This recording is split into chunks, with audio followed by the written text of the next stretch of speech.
As our focus shifts to the 2026 recruiting class, Auburn is already after some big dogs. In the world full of podcasts, he's the undisputed heavyweight champion of hot takes, an Auburn sports homer, master of the boog, and message board legend. Get your buttons buttoned and your hats flattened because the Top Button Podcast is about to kick off. And you don't want to miss your courtside seat. Now, here's your host, Charlie Five. Yes, sir. We're back. It's another episode of the Top Button Podcast. I'm your host, Kyle Rush, a.k.a. Charlie Five, and we are ready to get dadgum after it. Happy Tuesday. A lot of recruiting talk today, and I'm fired up about it as Auburn starts to kind of shift gears and really put the pedal down on the 2026 class. Already have some big-time guys you're going in-home with. You're getting scheduled for visits. We're going to talk about two of those. And we're going to talk about multiple, I'm sure, over the next several weeks. But before we get started, I got to give a shout out to thebarnauburn.com. If you're signed up for the Barn Auburn, you already know a lot of the stuff we're going to talk about. As you can get all our recruiting scoops, team scoops, everything that's related to Auburn. You can find it there at thebarnauburn.com. Great conversation as well. There's a special running for 2025. You get $25 off of an annual membership for 2025. Sign up today for only $75. Locks you in for the full year. That'll get you all the way through this time next year, which is essentially all the recruiting season, all the winter portal, everything, the season in general, and then back around to right now. So check us out at thebarnauburn.com. Auburn's already after a bunch of big dogs, as you knew they would, and one in particular, has got his very first in-home visit. Auburn was his very first in-home visit as soon as the evaluation period, contact period, whatever the heck you want to call it, where coaches can actually go on the road and visit high school kids. As soon as it opened, Auburn sent Kent Austin in-home with the number one overall quarterback in the country next year, Nashville native Jared Curtis from, I believe, the Nashville Academy, Nashville Christian Academy, something like that. Look, everything that you can like about a quarterback, Jared Curtis has it. He's got the size. He's 6'4", 225 plus. He's got the arm strength. He's got the mobility. He's got everything that you could ask for. He started every single year of high school. He started. Now, looking at some of the I wonder about some of the competition they're playing, but regardless, he's doing what you got to do, and he's turning heads of national analysts. He's turning heads of every program in the country. You got Ohio State coming very hard after him. You got Georgia, who wants him very badly. He's the real deal. He's the real deal. He's everything. If you could, everything that we said we liked about Jackson Arnold or Walker White or even Deuce Knight, and when you talk about measurables and what they do and the style of their game, Jared Curtis has all that. He checks all those boxes. Last year, in his junior year of high school, he completed 70% of his passes. And at a high school level, you got to think you're not protected at a high level. You don't have high level wide receivers typically. So you have to be, not only do you obviously have to be accurate when you throw it, they got to catch it for the completion percentage to be up there. So 70% in high school is very, very impressive. He's putting it on the money. And I watched some of his highlight films, and it's not like we're dinking and dunking. It's not like we're getting a bunch of we're not making a bunch of high percentage throws. We're slinging the ball down the field. So you complete 70% of your passes at a high school level, you are you're very, very accurate. And obviously, what we've seen over the past couple of years, accuracy under pressure is something that Auburn has sorely needed. So accuracy, check. He threw 40 touchdowns to only 3 interceptions in his junior year. So you look at this, the touchdown to interception ratio. I don't even want to do that math. I don't know that I can do that math in my head without a calculator. But regardless, you're talking about decision making. doesn't turn the ball over. That is something that Auburn sorely needs. Someone that can make a lot of times it's not even so much of the physical gifts as it is just make the right decision. Just run the play as it's designed, execute the play as it's designed, make the correct decision pre-snap, make the correct decision post-snap. 40 touchdowns to 3 interceptions. That tells me that he's able to diagnose coverages, he's able to pick out the correct, make the correct read, deliver the throw, and manage the game and not turn the ball over. And I think that's obviously a premium that Auburn really, really needs badly in that quarterback room. Rushed for 600 yards, 600 plus yards, and 18 touchdowns. Mobility. I think Auburn's offensive line, as you saw last year's class and a few classes prior, you're starting to kind of build the foundation of a good offensive line room. One that hopefully can be sustainable. Yes, you may still be a couple of years away from not having to go, dip into the portal for more than just one spot. But you're still building that foundation where you can have some foundational depth that that you bring in, that you develop, that's a part of your culture. Yes, that part's getting better, but it's still not all the way there. It's still not at, I would say maybe not quite at the top of the top as far as just sheer talent in that room goes when you compare to like your Ohio States and in those other type programs. Maybe not all the way there quite yet. So mobility is something that is vastly important. You got to be able to maneuver. You got to be able to move around. The mobility beyond the line of scrimmage isn't necessarily a necessity, but it's obviously a plus. And when you can run for 600 plus yards and 18 touchdowns, you can move. You have the tools to be able to manipulate the pocket and be very effective as a runner at the next level. I mean, that's 58 touchdowns in 13 games. 58 touchdowns in 13 games. You're talking basically 4.5 touchdowns a game. The kid can play. There's no doubt about it. He's as close to a no doubter as there could be.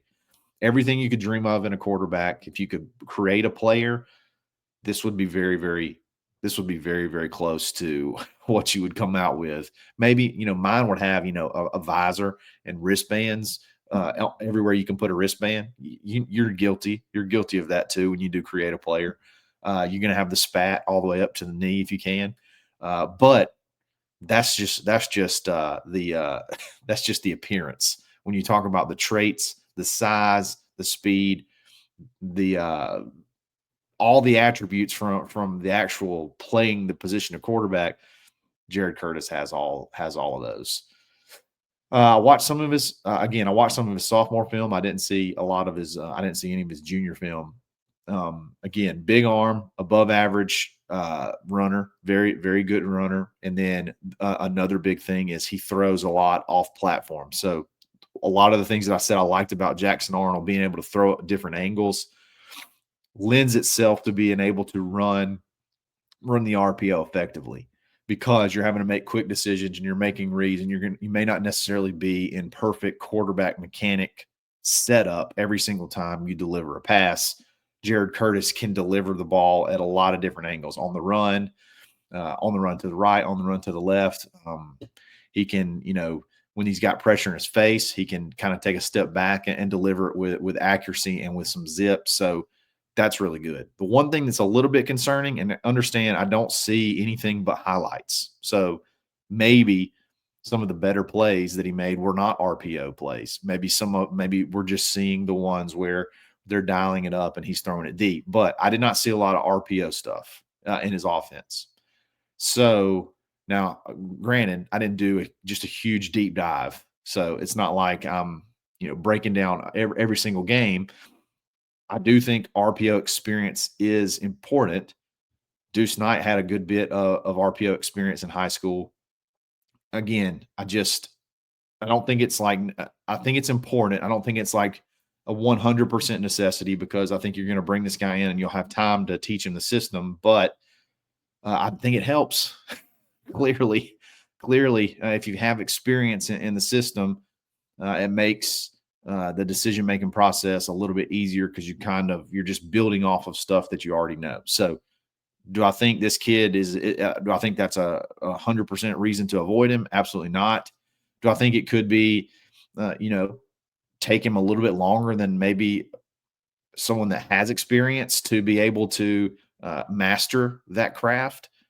It could be, but I think his physical tools and everything, all the clay that you have there, he makes sense. You're going to have to battle though. You're going to have to battle uh, all of the traditional big guys that have had a lot of success with quarterbacks. You're going to have to battle. So we'll see what happens there. I want to talk about quarterback recruiting in general for a second. And I talked about this on Zach's show today. You'll hear us talk kind of graze across it a little bit. My philosophy here is changing, and I think that's fair considering that the game is changing. The recruiting game is changing. The roster management game is changing. And I don't want to say I'm all the way. I think I'm not saying I've jumped directly into the pool to adjust to the cold water. I got maybe 2 feet in right now, just testing it out, and I think I'm getting close to sort of maybe changing my philosophy as far as what you need and how you manage a quarterback room. What do I mean by that? Okay. A good quarterback, a really good quarterback to me, maybe not even, you don't even necessarily have to be a really good quarterback. Quarterbacks in general that feel like they can play at this level, at the collegiate level, are not going to wait longer than 2 years. I think 2 years is max. And I think you have to really sell them on the front end to keep them from 2 years. They have to be bought in to the 2-year plan. Okay, so you're not. I know that it's very rare. There are some, so don't give me. I understand that there's some examples, but there's not a ton of examples of true freshman quarterbacks coming in and starting day one. And I don't know that it's ideal because if you really think about it, if that true freshman wins the job, your quarterback room is completely jacked. Everyone's going to leave. And then as a sophomore, how are you going to fill out the depth chart? How are you going to fill out the room as if you have a starting sophomore quarterback? It's going to be tough. You may be able to get a really good freshman in, but who else is going to come in and compete with a guy that's got 2 years minimum 2 years. Yeah, 2 years minimum. 1 year minimum, 2 years maximum of play. And now with the 5 years of eligibility, he could have 3 years to play. So I don't even know that that's 100% ideal. So with that in mind, it makes sense now when you really look at Hank. Hank was going into his 3rd year. And there was no real path to playing time. I mean, he was going into his 3rd year, and Jackson was too. Walker White, he was going into his 2nd year, and you could kind of tell by a lot of the things he said, in his mind, it was a 2-year plan. And I think in the original probably plan for him, it was 2 years until the market did what it did. And it didn't really present that 1-year guy that could come in and just be that rock star for 1 year. It didn't really present itself. So Walker made I think it was a good decision from that standpoint. I don't like all the development garbage and all the stuff ancillary around that. It's very simple. He wanted to play after his 2nd year. And he didn't see that pathway at Auburn. And that's it. That's all the story. That's the whole rest of the story. And it's totally understandable. Everything else that was said, throw it in the garbage. It was there was a 2-year plan, and now that plan was up in the air. So I'm going to go somewhere where I feel like that 2-year plan could still be part of the plan. And at Baylor, they have a 1-year guy, and then he should be able to compete and win the job in his 2nd year. So With all that being said, okay, 2 years seems to be the maximum of what these guys are willing to wait. I wonder sometimes the resources and the effort that you put in to the quarterback recruiting, if it's worth it in the end. Now, Jared Curtis, it would be so awesome in a pie in the sky fantasy world if you could just have a 5-star quarterback every single year and you just compete and let the chips fall where they may. That would be obviously that's the most, I guess, ideal scenario. It's not reality. Okay.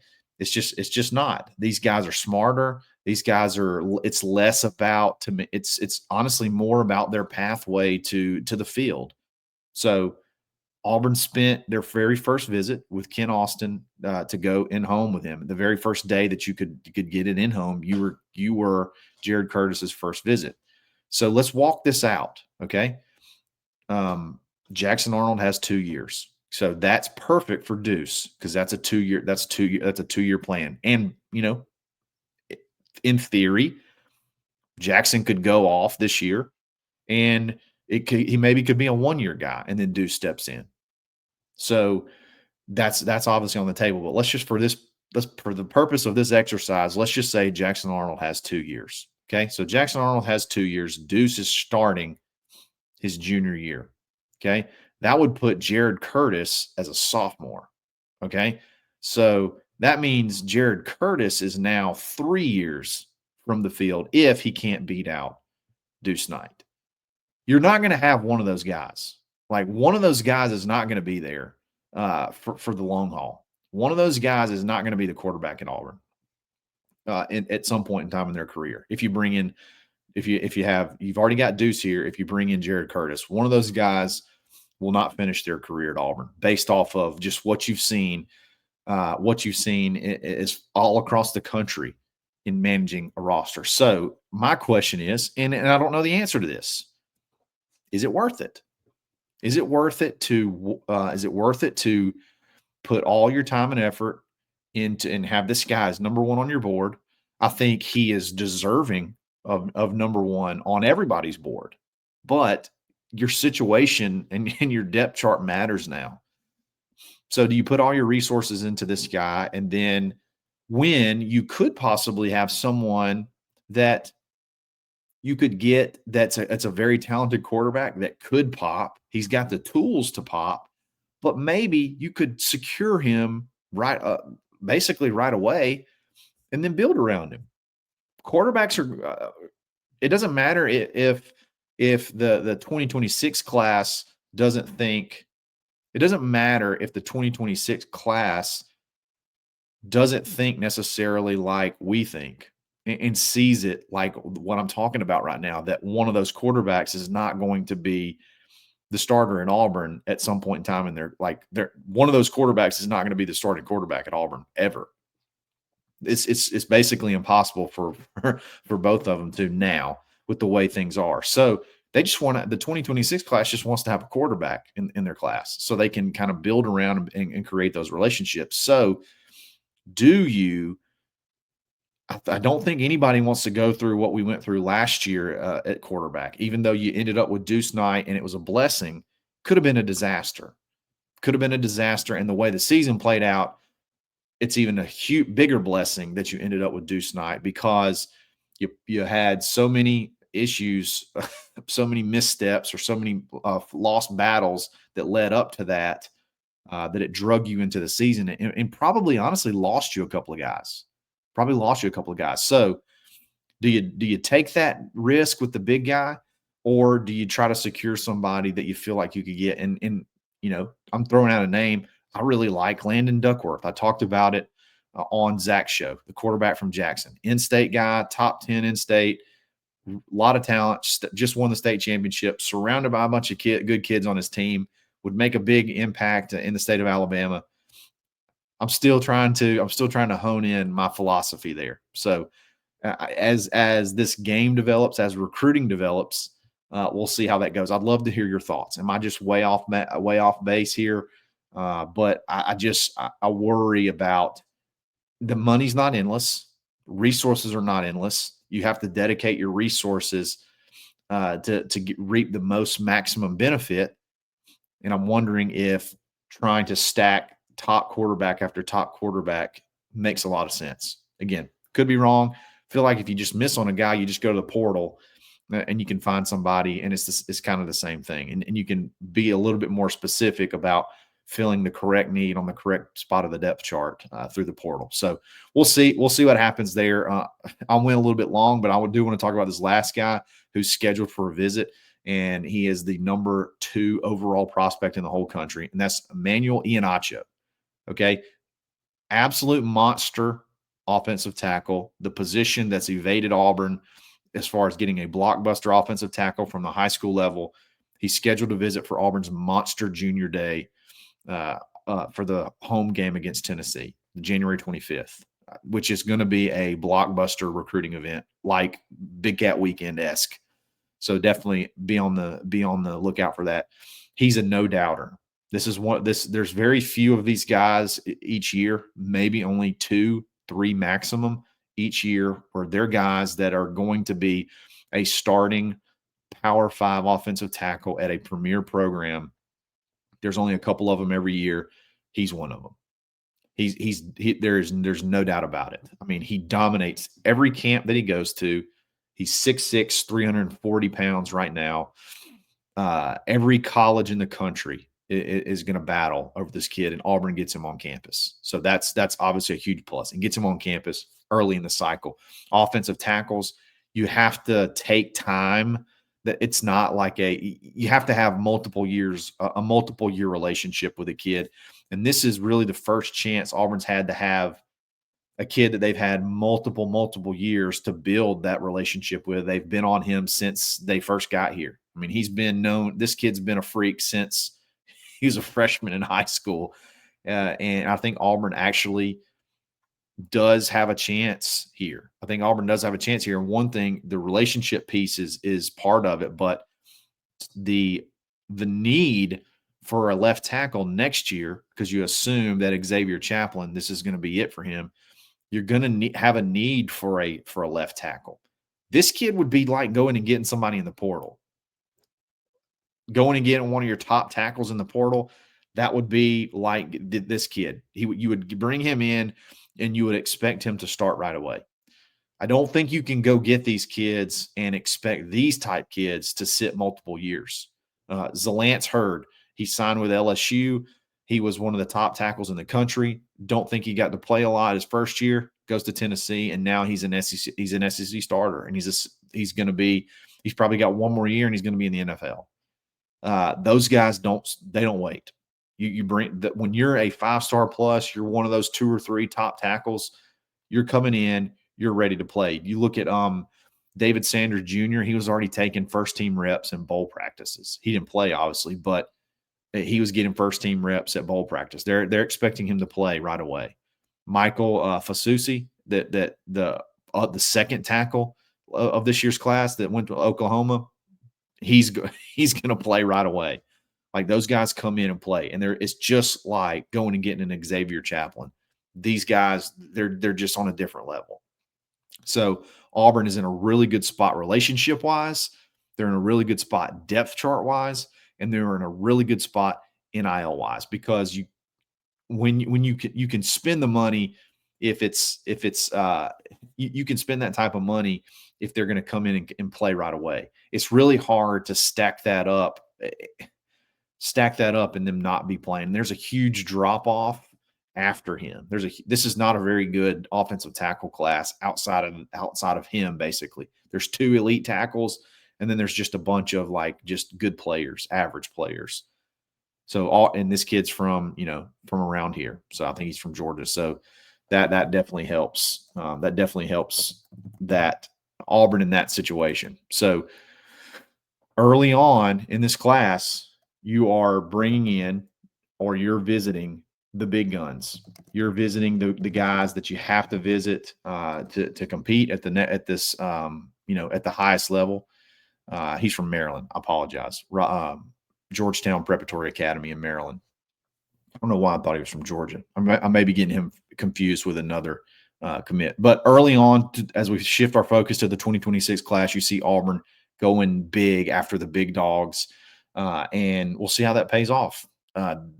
This visit list on January 25th is growing, and it's going to be spectacular. So, guys, I really appreciate it. If you want to get a little bit more information on where Auburn stands with these guys and a little bit more behind the scenes type coverage, you definitely need to check out thebarnauburn.com. Again, don't take advantage of that $25 off for 2025 and go ahead and get locked in.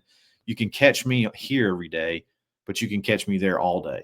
So questions, concerns, I'm there. I'm having fun mixing it up. So definitely join in and have some fun, get in the mix. So guys, thanks for listening. We'll be back again tomorrow. It's another episode of the Top Button Podcast. Stay buttoned. Thanks for listening and drive home safely.